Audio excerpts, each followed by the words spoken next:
Assalamualaikum warahmatullahi wabarakatuh. Sambil nunggu maghrib ini teman-teman.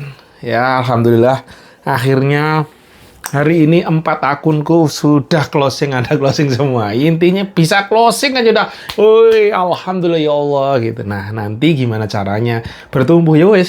Jalanin aja. Karena kemarin satu akunku zong nggak ada closing. Tapi alhamdulillah hari ini closing lagi. Ya wes. Pokoknya alhamdulillahirrahmanirrahim. Berapapun syukuri jalani teman-teman ya. Dengan penuh riang, gembira, dan rasa syukur. Dan satu lagi. Ini ada pertanyaan dari Dimas Aditya 9866. Pak D introvert, tapi kalau kok lancar banget ngomongnya, tipsnya dong bagaimana cara agar lancar ngomong dan tidak malu menampilkan muka di kamera.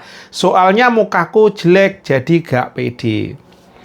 Pertama, syukuri yang dikasih Gusti Allah. Muka siapapun sebenarnya ada pasti kelebihan. Jelek itu apa ya? Tergantung penilaian aja. Yang penting kita yakin aja bahwa pemberian Tuhan itu yang terbaik. Pertama itu, rubah pola pikir. Kedua, saya ini memang introvert. Saya itu kecenderungan kalau ketemu orang kadang-kadang nih, kalau nggak klik udah males. Sudah sugen gitu. Tapi kalau orang ekstrovert, siapapun ketemu pasti wewe gitu kan. Terus kedua, saya itu dulu sekolah pertama di kampung. Sampai SMP. Kecil saya pernah di Kalimantan, saya kembali ke kampung sejak SD sampai SMP. SMP ke Jakarta. Saya pindah ke sekolah SMA di Jakarta. Dari anak kampung ke Jakarta, saya itu korban bully. Karena saya nggak berani ngelawan. Tapi saat saya benar-benar diganggu, saya itu dulu ikut taekwondo, ikut silat. Nah, disitulah keluar power saya. Saya siap menggempur siapapun, sempat saya membalcagi orang, sempat juga ngebuk orang. Karena apa? Orang yang pendiam, orang introvert itu pada saat keluar, hati-hati guys. Gitu. Nah, saya dulu seperti itu terjadi. Tetapi sejatinya, itu terbawa sampai ke dunia kerja, bahwa saya kurang pede, nggak bisa ngomong. Yang saya lakukan apa? Saya setelah kerja, lulus S1, kerja, saya ambil S2 ilmu komunikasi.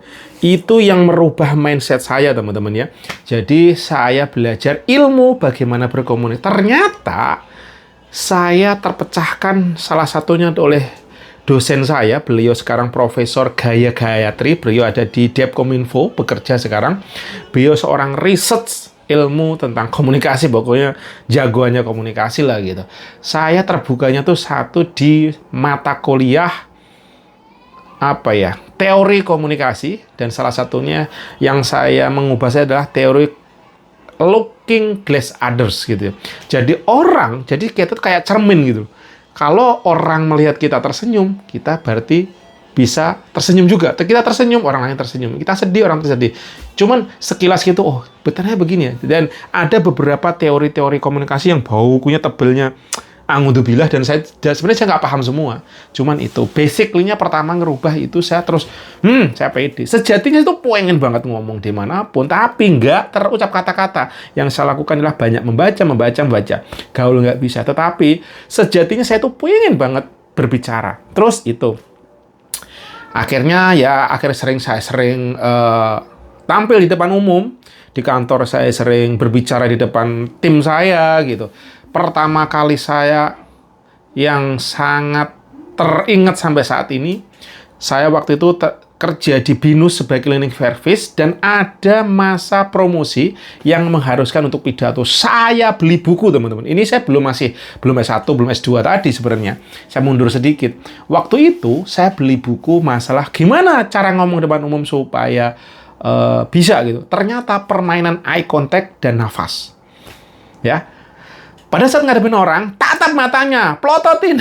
Ya nggak gitu juga, tapi biasanya. Nah, waktu itu saya praktekkan, saya tatap matanya rektornya BINUS waktu itu, Ibu Widya Suryaningsih, beliau pemilik dan juga rektor. Saya napasnya tersengal-sengal, tapi saya tatap aja mata beliau. Beliau itu seorang yang karismatik, yang orang nggak banyak ngomong, yang santun gitu. Tapi saya tatap mata beliau, sampai beliau tertunduk, tak! Saya tersengal-sengal, saya tak terawas. Dan waktu itu saya bisa menundukkan, bayangkan seorang tukang sapu, seorang cleaning service pidato di depan rektor kampus IT terjos di salah satunya di Indonesia ya, yaitu BINUS. Saya berbicara dan bisa mengalahkan tatapan mata seorang rektornya BINUS. Itu salah satu yang tak praktekkan. Itu gendeng waktu itu saya kecil. Dan akhirnya saya terpilih sebagai menjadi kepala cleaning service waktu itu. Ya, itu cerita awal. Nah, lagi-lagi itu adalah proses. Terus saya juga akhirnya sering berbicara di depan publik gitu. Saya waktu itu di IT-nya BINUS, saya berkesempatan pernah berbicara sok bahasa Inggris karena yang saya hadapin adalah orang-orang bule dan brengseknya gitu ya. Ternyata mereka ini bisa bahasa Indonesia kampret tuh gitu. Wah, itu udah kalau inget kacrut. Nah, lanjut lagi, saya berpindah kantor kemana-kemana, dan akhirnya saya salah satunya di Surya University waktu itu. Di sana saya sering mengadakan seminar, teman-teman. Karena saya bekerja di IT, ya karena udah daily activity saya pekerjaannya di IT, saya apal betul dong. Tinggal gimana menjelaskan aja. Biasanya saya preambule, saya provokasi, bla bla bla bla. Saya undang mahasiswa dari beberapa kampus, mungkin ada berapa puluh bahkan mendekati seratusan di tempat ballroom saya kumpulkan. Saya akan ngadain seminar, saya sok-sokan ngebuka bla bla bla pasukan saya tempur yang saya suruh ngomong. Jadi saya menularkan juga ke teman-teman saya, ke tim saya waktu itu di ruangan IT, mereka saya suruh ngobrol. Akhirnya mereka kebawa, bisa bicara, dan alhamdulillah ternyata itu manfaat banget. Nah, itu apakah setelah itu saya terus ngonten ini bisa ngomong seperti? Enggak, teman-teman. Akhirnya saat itu saya terus sering ngonten YouTube.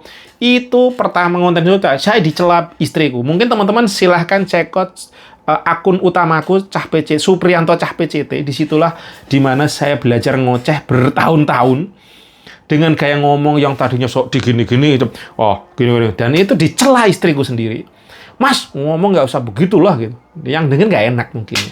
Terus saya juga pernah ngonten di kampung. Saya sudah kamera, kemana-mana saya ngonten. Teman saya, bro, nggak mau nonton pala saya pening. Jangkrik. Kalau bisa tak tenteng, cantolin, lemparin ke Gunung Limo gitu. Sebentar nih teman-teman, lagi azan, tak skip dulu ya. Oke, teman-teman, itu cari cerita ngawur saya. Mungkin menjawab pertanyaan teman kita tadi bahwasanya gimana bang untuk bisa ngomong di depan kamera. Ya, akhirnya apa? Setelah saya dicela, dihina, tapi saya continue aja di YouTube. Mungkin teman-teman kalau pengen tahu silahkan aja dicek di channelku satu, Supriyanto Cah PCT, di video-video awal saya. Silahkan cek itu di sana. Itulah praktek ilmu saya akhirnya. Ya sudah, karena bisa biasa. Jadi salah satu kunci adalah repetition unlimited. Dan ini menurut saya berlaku gimana cara ngobrol di depan kamera, terus ngomong depan kamera. Kalau kita udah biasa, itu juga udah automatic badan kita, panca indera kita udah keluar gitu aja. Apa yang kita di kepala tiba-tiba keceplos aja. Saya juga nggak ada mempersiapkan khusus, teman-teman.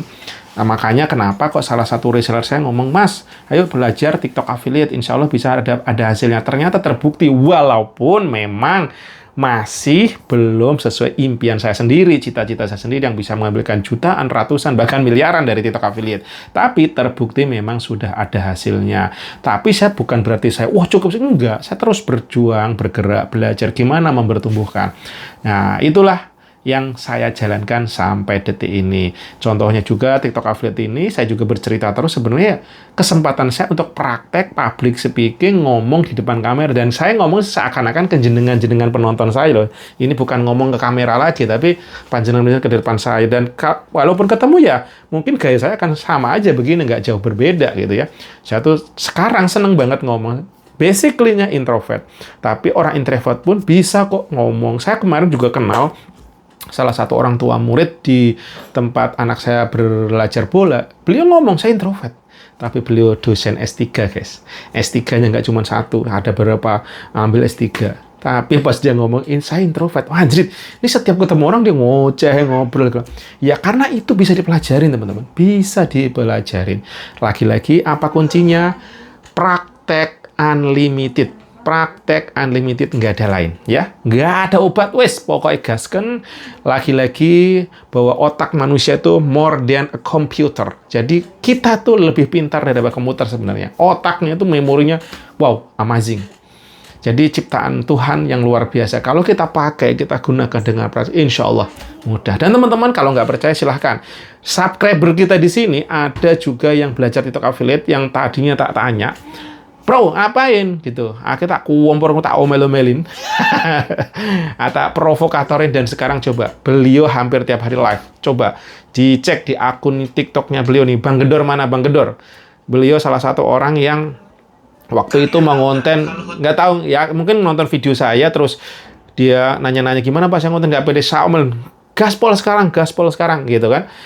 Coba cari Bang Gedor gitu akunnya tuh, beliau tuh nggak pede lah segala macam. Pas ternyata beliau juga udah punya YouTube nih, bahkan udah punya YouTube sendiri beliau nih, bukan mempromosikan nih, bahkan followernya melebihin saya kan tuh. Tapi buat ngonten TikTok katanya malu waktu itu ya. Mungkin ya berapa bulan, makan bulan kemarin apa bulan sebelumnya ya. Akhirnya saya provokatorin dan ternyata sekarang sudah mulai running TikToknya. Setiap hari live kayaknya sekarang ya. Bayangkan, yang tadinya katanya malu segala macam, lagi-lagi kita ngomong nggak ada yang ngomelin, nggak ada yang nabokin, nggak ada yang nampolin teman-teman. Wes toh, ngoceh aja, wes toh. Kita tuh nggak diperduliin saat kita masih di bawah kayak sekarang-sekarang ini gitu ya. Tapi pada saat kita nanti besar, justru cerita saat kita nggak bisa ngomong, saat saya merasa muka saya katro. Saya ini merasa apa dulu aja sama, muka saya katro, muka saya deso, dicelain, ada mirip siapa, mirip tukul, I don't care lah. Jangankan orang lain, orang terdekat aja bisa nyela kita, bener nggak? Nah, itu, tapi justru celaan, hinaan, jadikan motivasi. Yuk kita belajar, kita menyemangati belajar, bisa mudah. Dan yang terberat bukan masalah ngomongnya, bukan nggak pedenya, nggak yakin, tapi apa? Konsistensi, repetition unlimited. Kalau dalam bahasanya Kanjeng Gus, siapa? Gus Murdani, istiqomah teman-teman ya. See you next video. Terima kasih sudah mau nonton dan terima kasih juga udah komentar. Makasih yang sudah subscribe. Dan untuk tadi masalah iklan itu udah saya setting teman-teman ya. Kalau ngomongin masalah iklan, kok iklannya nggak disetting? Sudah saya setting, brother and sister semua. Jadi video-video yang di sini udah saya setting iklan semua on ya. Ya kalau nggak muncul walau alam, tapi sebenarnya sudah saya setting semua. Kalau nggak saya setting nggak akan keluar. Saya dapat apa ya? Dapat dolarnya. Cuma memang belum bisa maksimal. Lagi-lagi ya udah, kata kuncinya satu, praktek unlimited. Praktek make you perfect. Seorang Ronaldo jago main bola. Sebenarnya apa sih yang dilakukan? Repetition unlimited. Sekarang beliau kalau cuman otaknya duit, udah ngembroir apa, udah unlimited lah. Sekarang udah bikin konten YouTube aja udah berapa. Tapi ternyata sejatinya bukan cuman uang semata, tapi semangat beliau, reputationnya, makannya dijaga, konsistensinya dijaga, makanya beliau sampai sekarang masih bisa survive di dunia bola. Bahkan salah satu legend yang masih bersinar sampai sekarang di usia yang mestinya sudah produktivitasnya udah mulai menurun. Tetapi kenapa beliau suka menjaga gitunya? Ternyata, wah, latihannya ugal-ugalan. Nah, kita gimana? Ayo, gaspol, kita bisa perbaiki pola pikir kita, wajah yang tadi jelek, kita permaknya apa? Dengan bersih, makan sehat, tidur cukup, berpikir positif, rezeki insya Allah akan datang, dan wajah kita pun bersinar. Bukan masalah jelek enggak ya, tidak itu teman-teman. Pasti Tuhan memberikan yang terbaik buat kita. Oke? See you, assalamualaikum warahmatullahi wabarakatuh.